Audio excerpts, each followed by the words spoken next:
गावं घ्यायची होती, परंतु रात्री खूप उशीर झाला. तुम्ही पण लोकांबरोबर होता, तुम्हाला माहिती असेल. आणि उशीर झाल्यामुळे मग सकाळी आम्ही 6 वाजता सुरू केले. आज माझ्याबरोबर विजयसिंह पंडित आमदार आहेत, डॉक्टर योगेश क्षीरसागर आहेत, आमचे विक्रम काळे आहेत आणि मग इथले आपले Beed collector, Beed SP, Beed CO आणि बाकीचे अधिकारी. अशा पद्धतीनं सकाळपासून आम्ही वेगवेगळ्या भागात जातो.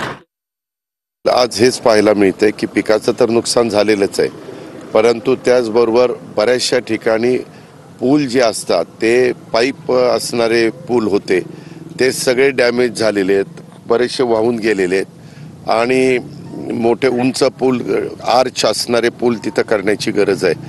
आणि काही काही भागामध्ये राज्यमार्ग पण आता मंजूर झालेले आहेत आणि ते जर मंजूर झालेले असले तर तिथं उंच पूल करण्याचे निर्णय आज सुदैवाने चीफ इंजिनियर PWD मराठवाडा विभागाचे पण होते, त्याच्यावर त्यांनाही सांगितलं आणि आम्ही बऱ्याचशा भागामध्ये ज्यांनी गावकऱ्यांनी आम्हाला थांबवलं, जिथं कुठं आमचे पाझर तलाव फुटलेत, कुठं आपल्याकडे साठवण तलाव फुटण्याच्या मार्गावर आहेत, अशा वेळेस लगेचच आमच्या प्रशासनाने आम्ही सगळ्यांनी मिळून संबंधित अधिकाऱ्यांना सांगितलं. काही जलसंधारणाशी संबंधित आहे, काही जिल्हा परिषदेशी संबंधित आहे.